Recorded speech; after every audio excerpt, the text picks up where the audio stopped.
Au cours d'un voyage vers Dunkerque, nous remontons la Manche dans un épais brouillard.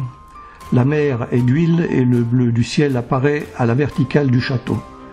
Le radar de navigation nous renseigne sur la situation en surface, particulièrement dangereuse quand il s'agit de traverser les lignes maritimes entre l'Angleterre et la France.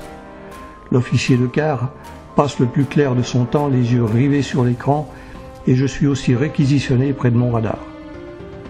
Le commandant occupe en permanence le fauteuil qui lui est réservé en passerelle. Notre sifflet fait résonner à intervalles réguliers le signal destiné à avertir de notre présence. Notre vitesse a été réduite, la veille optique est partout renforcée, on a exceptionnellement placé un veilleur à la proue, il est d'ailleurs à peine visible depuis la passerelle.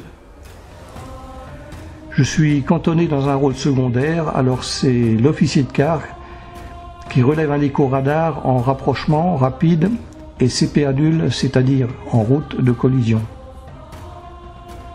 Nous manœuvrons en conséquence, mais par manque de vitesse propre et à cause de l'importante inertie caractérisant notre lourd bâtiment, nous ne sommes toujours pas à l'abri d'un accident. Le Pacha reprend donc le commandement à l'officier de quart et fait battre en arrière.